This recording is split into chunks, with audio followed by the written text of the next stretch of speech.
Welcome to Twisted Truths, where betrayal meets brutal payback, and where the most unexpected twists expose what people are really capable of. This story isn't just shocking, it's personal. My name is Justin Whitmore, and I'm 35 years old. Today, I'm standing outside my grandfather's estate in the Georgia countryside, gripping the worn leather handle of a briefcase that holds not just documents, but my entire redemption. It's funny, isn't it? The place where I was made to feel so small, is the same place I've come back to in order to prove I was never insignificant to begin with. Every year, my family hosts the infamous Whitmore Legacy Summit. It sounds like a TED Talk, but really it's just an expensive family meeting held in the sprawling estate my grandfather, Ernest Whitmore, built after founding Whitmore Timber and Building Company in 1954. He was a self-made millionaire who once said, "Our legacy isn't in the trees we cut. It's in the roots we leave behind." He meant family. He meant us. But after he died in 2009, his eldest son, my father, Charles Whitmore, took control, and that legacy twisted into something grotesque. The warmth, the unity, the belief that family sticks together. Gone. Replaced by spreadsheets, investment pitches, wealth rankings, and voting rights based on personal net worth. And me? I became a footnote. I was always the artsy one, the quiet kid who didn't want to work in lumber. I left after college to start a sustainability-focused food company. And every year since, at every family meeting, I've been laughed at, ignored, or worse, called a disappointment by my own father. The last time I attended, 2 years ago, he looked at me across the table and said in front of everyone, "You're here because of your last name, Justin. Not because you've earned a seat. You're not a decision maker. You're decoration." I didn't argue. But I didn't forget. Now I stand before those same iron gates in a faded blue shirt, old jeans, and scuffed boots. My 2005 Ford Ranger is parked between a Rolls-Royce Cullinan and a pearl-white Tesla with Jake's initials on the plate, my golden boy older brother. The mansion rises before me like a castle guarding memories I'd buried years ago. But I'm not here to relive the past. I'm here to flip the script. I walk up the long path through the perfectly manicured garden. Every step echoes with ghost laughter from childhood summers. My mother used to call this Ernest's Eden. She died 6 years ago, cancer. She was the only one who truly believed in me. The last thing she said to me was, "Justin, you don't need their approval. You just need your truth." Now I carry that truth in my briefcase. "Late again, Justin." A voice sneers from the top of the steps. Jake, of course. My older brother, dressed in a white linen suit and holding a champagne glass before noon. "Did your food truck break down?" I don't even blink. "Still got me here." He steps aside, smirking. "Let's hope this year you contribute something besides awkward silence." Inside, the house smells of polish and privilege. Crystal chandeliers, echoing marble floors, and smug faces all around. Uncle Richard is talking crypto with his third wife. Cousin Bianca is showing off engagement ring number 5. And then there's my father, at the head of the long mahogany table in the grand hall, presiding like a CEO over a boardroom. As soon as I step in, he looks at me and says, "We started 10 minutes ago. But I'm glad you finally decided to grace us with your presence." I nod, ignoring the snickers. I take the empty chair at the far end, the quiet kid corner. And I listen. To them talking about a $28 million offer to sell Grandpa's estate. To plans for luxury condos and resort spas. To my father calling it progress and evolution. And to no one, absolutely no one, asking what Grandpa would have wanted. That's when my father looks straight at me. "Justin, since you're here, why don't you say something? Or are we still pretending your little company isn't bleeding money?" I hold back a smile. "Still running that eco-vegan thing?" Jake adds, sipping his drink. "No offense, but your last Instagram post had like 12 likes." The room erupts in laughter. I let it sit for a beat. Then I speak. It's not bleeding, I say calmly. Actually, it's growing. Rapidly. Oh. My father says, raising an eyebrow. That right? Show us a profit, then maybe we'll give you 1% voting power instead of 0. He laughs. Everyone laughs. Except Uncle Thomas, my late grandfather's youngest son. He's sitting quietly near the back, watching me. Careful, Charles, he says, his voice gravelly. The quiet ones are usually the ones who change everything. I nod slightly at Uncle Thomas. And I place the briefcase on the table in front of me, not opening it yet. Not yet. I have 2 days until the final vote to sell the estate. 2 days until I reveal I own $95 million in assets, mostly through a sustainability company that Forbes just listed as one of the top 10 green startups in America. And when I do, I'll hold 41% of the family's voting power, more than Jake, more than anyone except my father. And I'm going to use it to tear their egos down, one paper at a time. The laughter still echoes in my ears long after the family disperses from the grand room. Some head to the pool, others to the tennis courts or wine tasting with imported sommeliers. Me. I take my briefcase and disappear upstairs to the small guest room in the east wing, far from the polished conversation, expensive colognes, and calculated grins. This is the same room I was given when I was 15, the kids' room, they called it. It's barely been touched in 20 years. The faded wallpaper still has little sailboats on it. The mattress is lumpy. The window faces the back garden, where the oak tree Grandpa Ernest planted still stretches wide across the sky. The tree I used to climb when I felt invisible. I sit on the edge of the bed and stare at the briefcase in my lap. Inside are the documents that could change everything. Bank records. Valuations. Equity statements. Legal contracts. All proving that my startup, Verdant Core Foods, is worth just over $250 million, and that my personal equity totals $95 million. Enough to shock every smug face downstairs into silence. But right now, I feel anything but triumphant. Because despite what I know is coming, that moment in the conference room still stings. My father's smirk. Jake's jeers. Bianca's exaggerated eye roll. All of it replays in my mind like some cruel laugh track. I could have said something. I could have stood up, thrown the documents on the table and shut them all up. But I didn't. And that makes me feel small again. I pace the room, my chest tight with a familiar ache.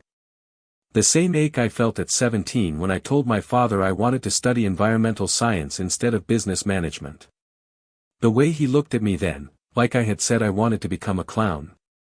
Whitmore men don't grow lettuce. They grow empires. He said that before slamming the door to his study. That night, I don't go to the gala dinner.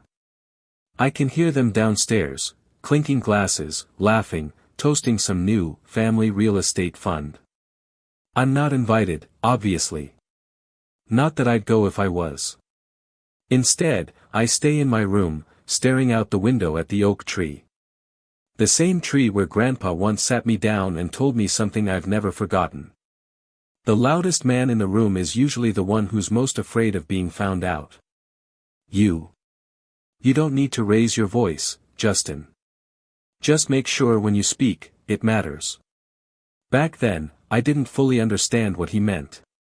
Tonight, I do. I wake up around 4:30 a.m., jolted from sleep by a dream where my father stood at Grandpa's grave, burning the family photo album. No symbolism there, huh? I throw on my hoodie and jeans and go downstairs, walking through the darkened hallways of the estate until I reach Grandpa's old study. The door's unlocked, but dusty. They keep it as a memorial, now, untouched since 2009. A display for guests. The kind of respect only shown when someone can no longer speak for themselves. I sit behind his old oak desk and breathe in the scent of aged leather and cedar. It still feels like him. I open one of the drawers and find his old notebook. The one he used to jot down ideas and reminders.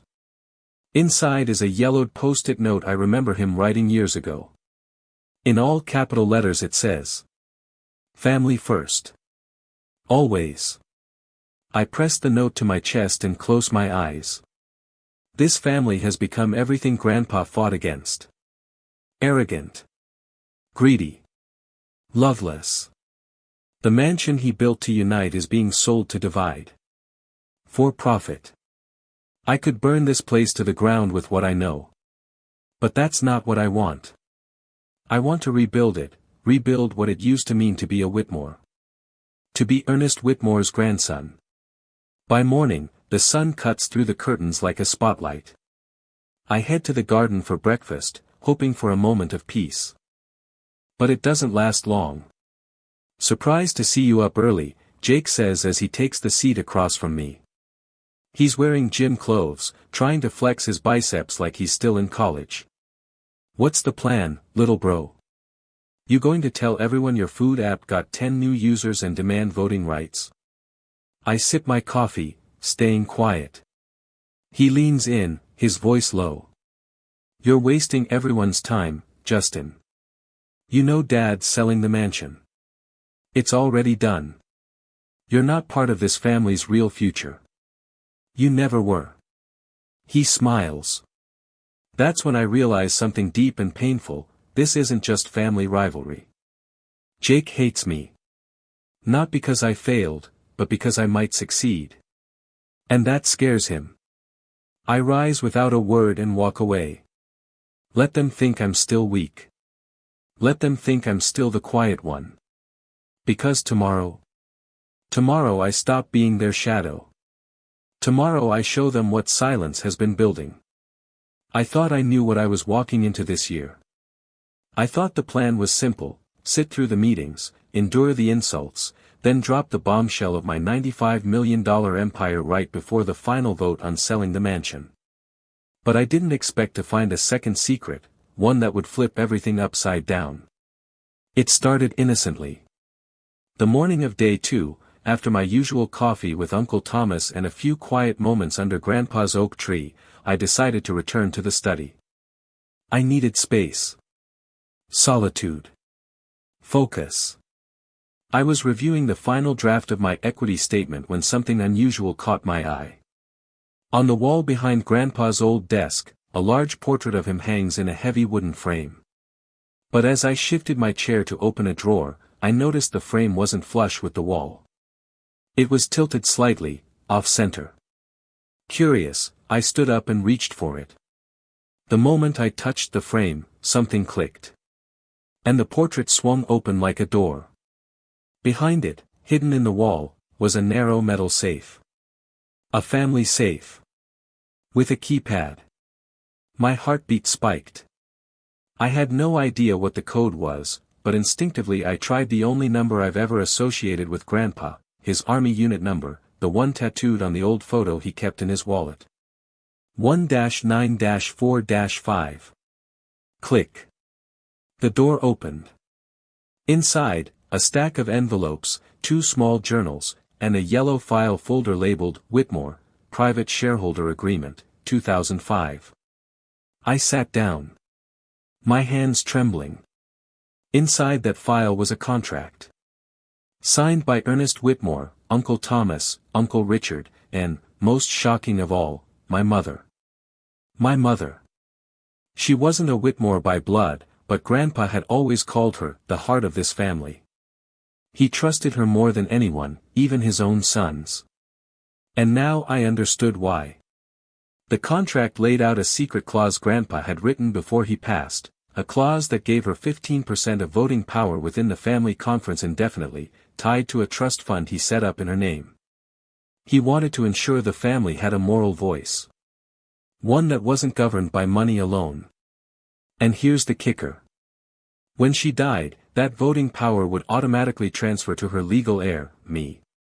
Another 15%. 15% I never knew I had. My breath caught. Add that to my 41% from my personal wealth, and suddenly I wasn't just a major shareholder. I was the majority. 56%. I didn't need to convince anyone. I could veto anything. Reshape everything. Own everything.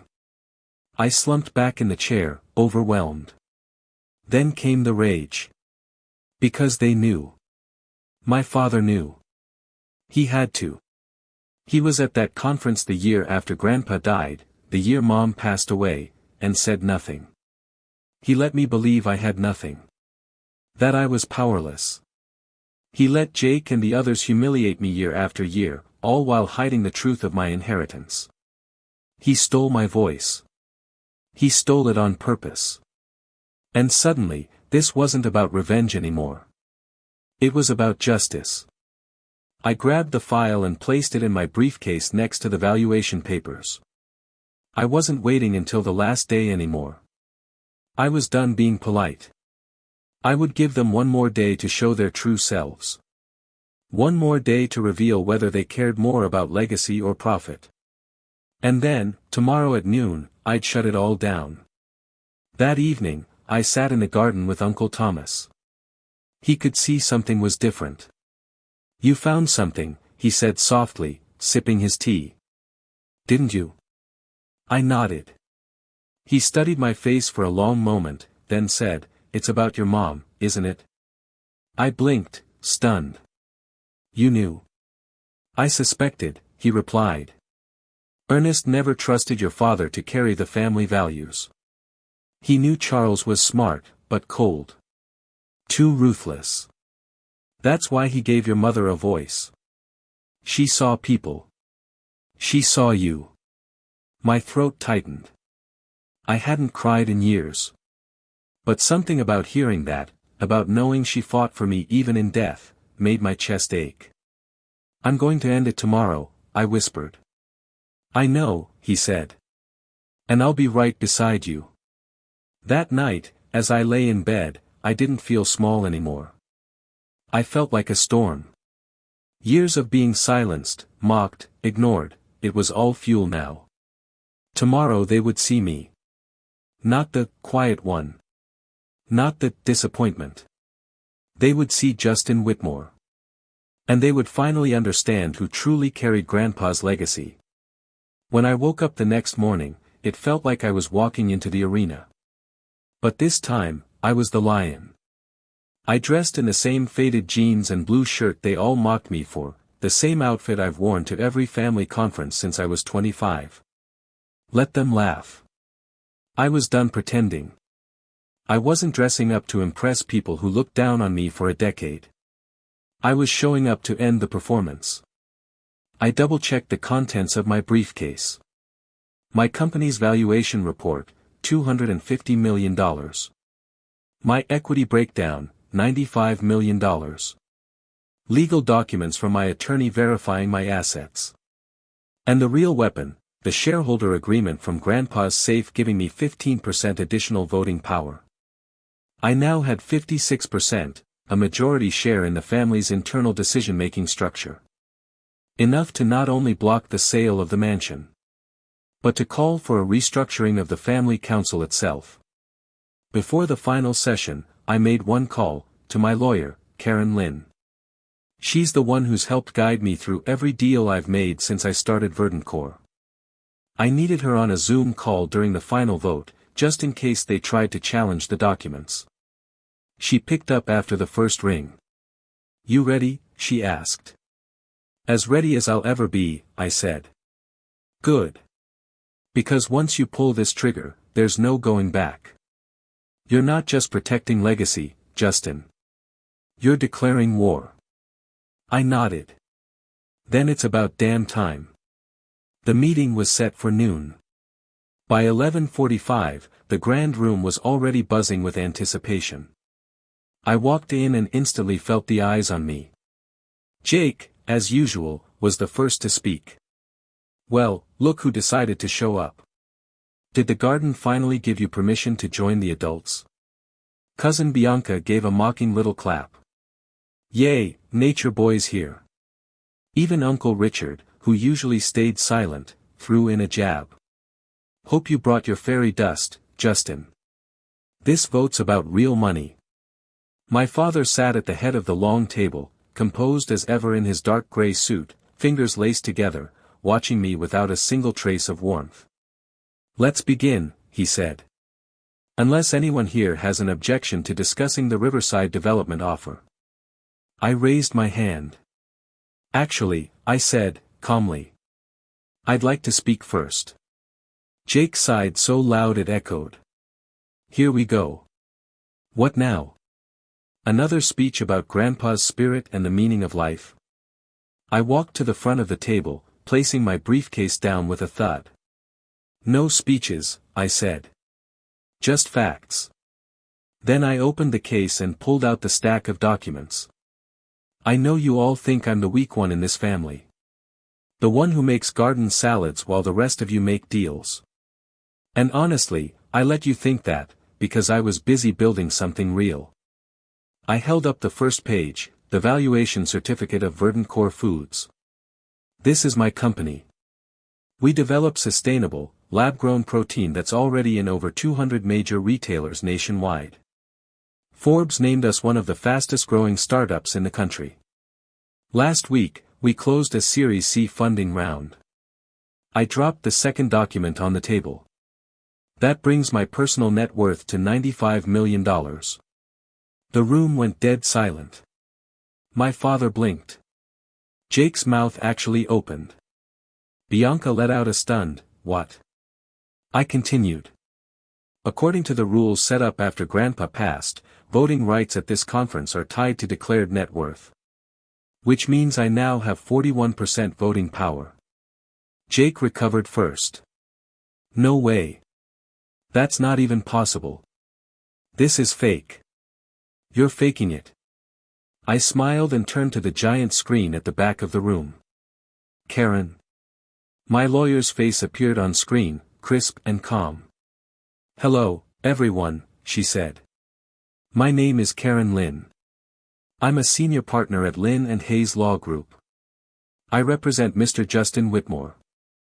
I can confirm that all these documents have been notarized, verified by third-party auditors, and are legally binding. Justin's net worth currently exceeds $95 million. I turned back to the room. But that's not all. I took out the final file, the one from Grandpa's secret safe. This is a legal shareholder agreement signed in 2005 by Grandpa Ernest, Uncle Thomas, and my late mother, Melissa Whitmore. It grants my mother 15% of the family voting rights in perpetuity, to be transferred to her heir upon her death. I dropped the file onto the table like a gavel. I am that heir. A stunned gasp swept the room. That brings my total to 56%. I paused, then said the words I'd been dreaming of for years. I am now the majority voice in the Whitmore family conference. My father didn't move. Jake stood up like he was about to say something, then slowly sat back down. Cousin Bianca stared at the documents like they were written in fire. And Uncle Thomas? He smiled. A full, proud, tears in his eyes smile. This isn't a coup, I said. This is justice. Because for years, you treated me like I didn't belong here. You called me useless. You mocked my dreams. You turned Grandpa's vision of family unity into a corporate circus. Well, that ends today. The room erupted into chaos. Jake yelling. Uncle Richard sputtering. My father just, staring. Pale. Speechless. But I didn't need them to agree. I had the votes. And I had the truth. Silence had never meant power to me, until now. After I declared my 56% voting control, no one in the room moved. The Whitmores, so used to barking, boasting, and belittling, were stunned into speechlessness. For once, the quietest man at the table wasn't invisible, he was untouchable. I let the silence breathe. Then I said, calmly but clearly. Effective immediately, I veto the sale of this mansion to Riverside Holdings. Gasps. Groans. One dramatic scoff from Bianca. Jake practically leapt to his feet. You can't do that. This whole deal is already in motion. They've drafted contracts. I've read the contracts, I interrupted. Karen reviewed them too. The deal isn't finalized. And now, with my majority vote, it's over.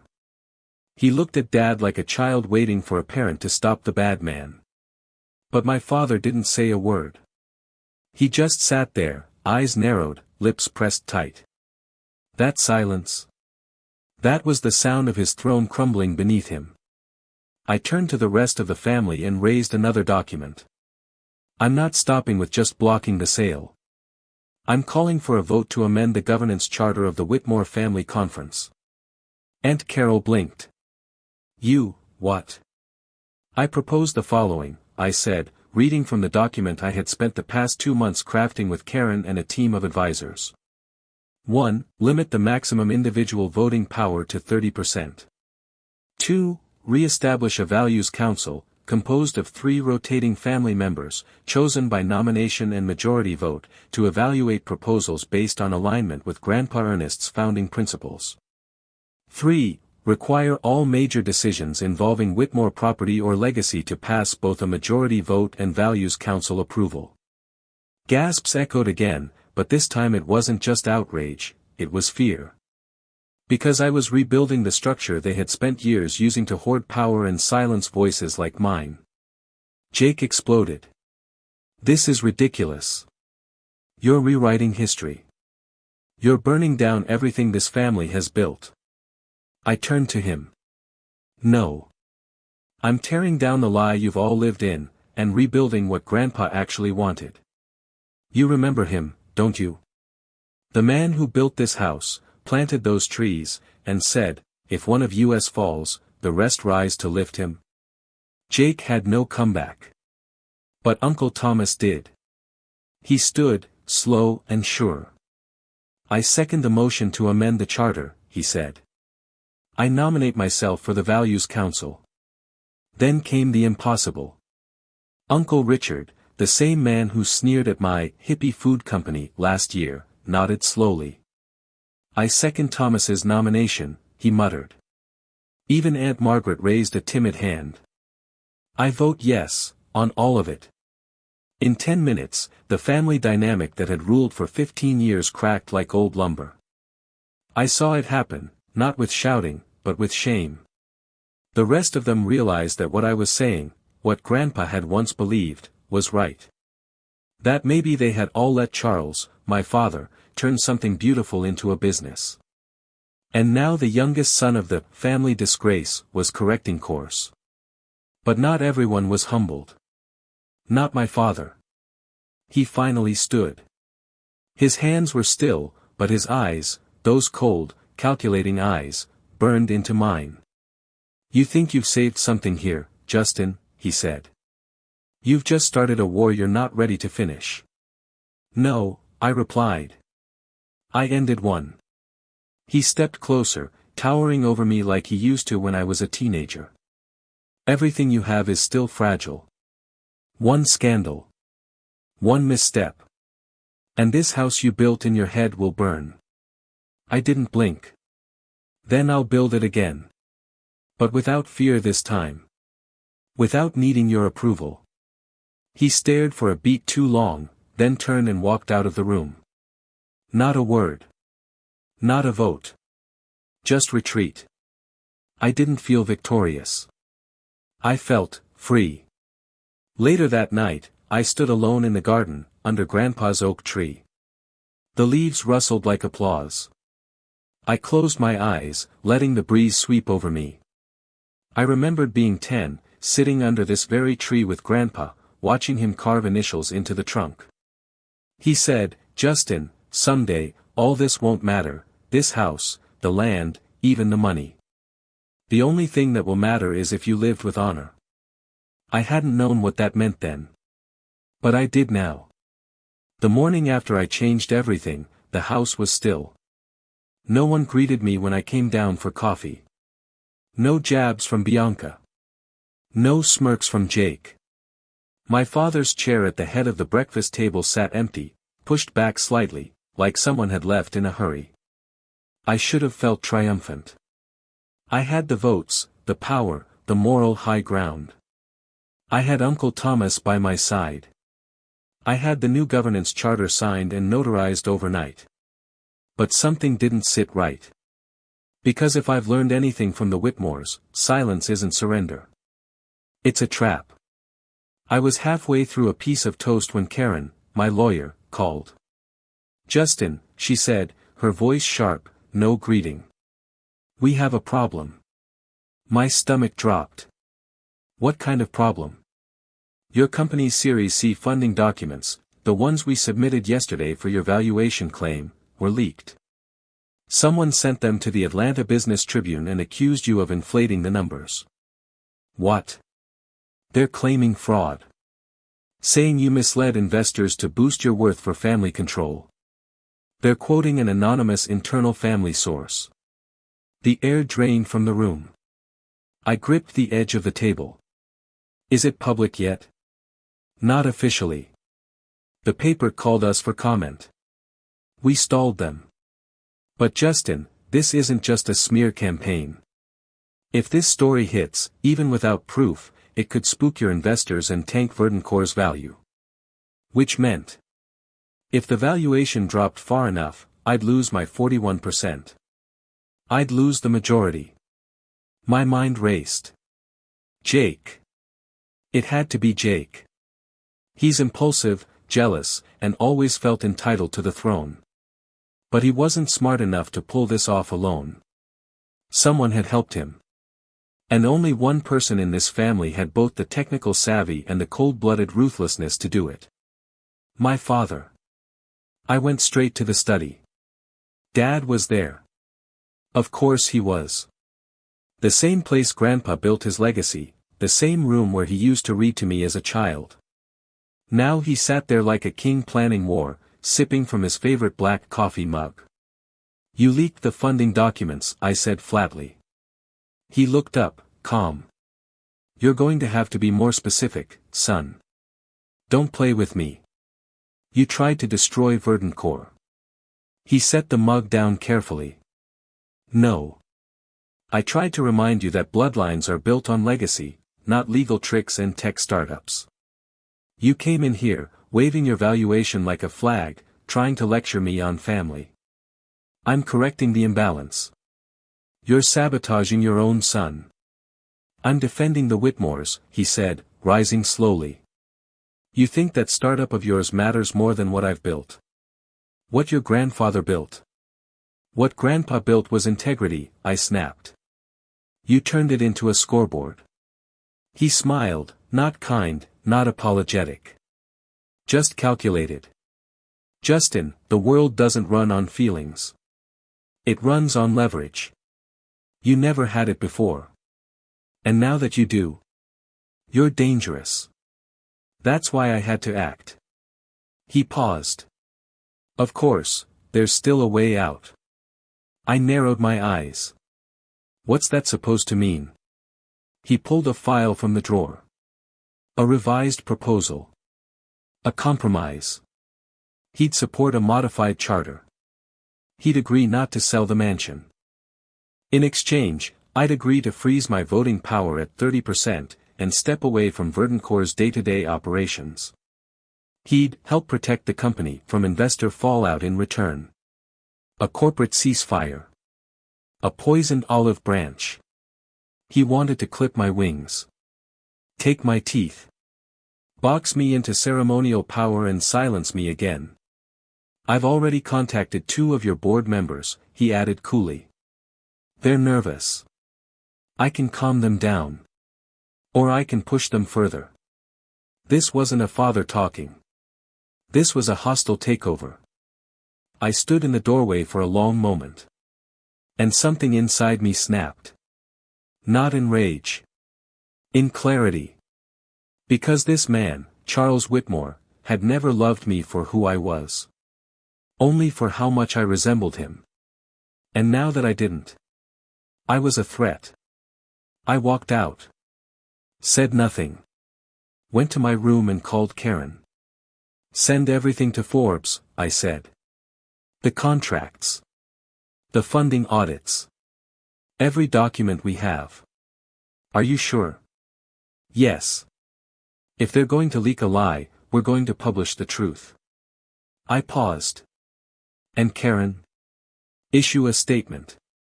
Tell them I'm opening Verdoncourt's books for full review. Tell them I welcome the investigation. That's when I knew. I wasn't playing defense anymore. I was going nuclear. 2 days after I told Karen to go public with the truth, the story broke wide open.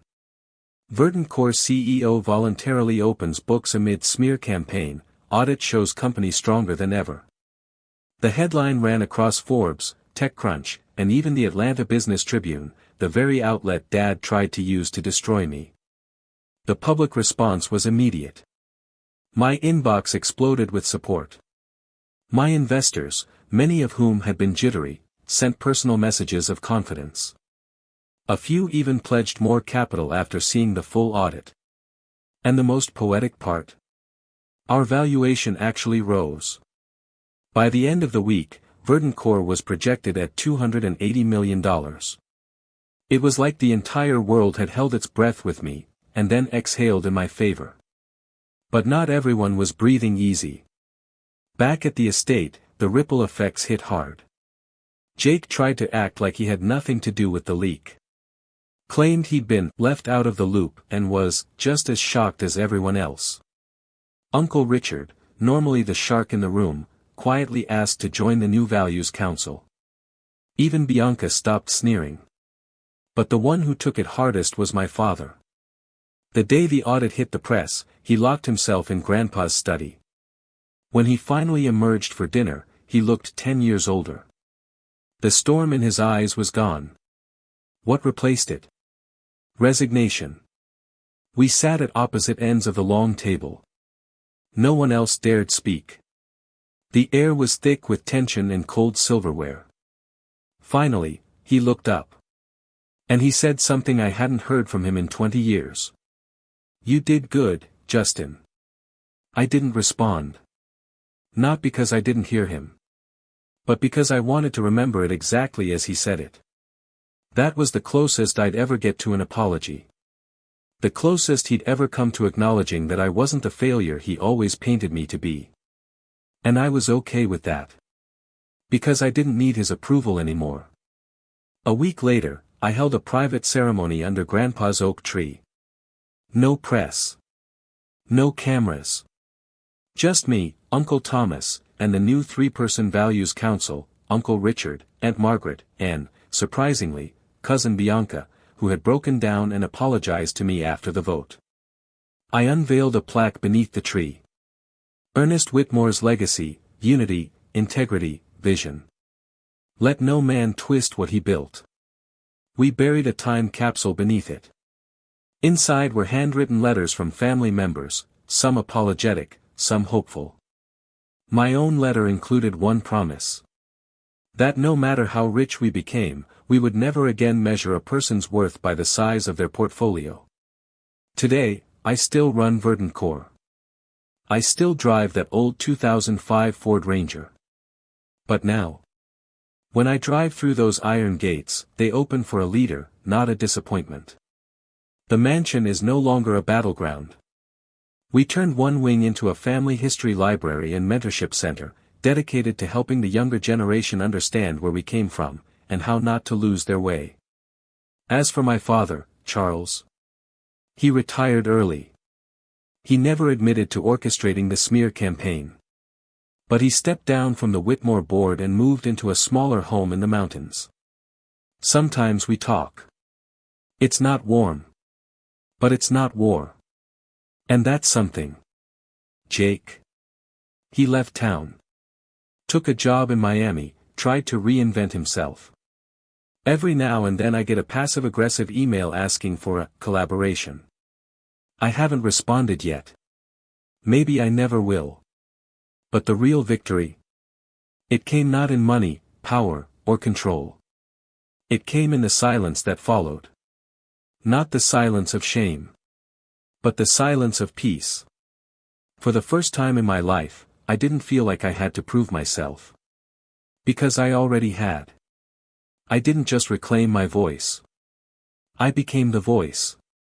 Of my mother's belief. Of my grandfather's dream. Of every quiet soul who ever sat at the end of a long table and wondered if they mattered.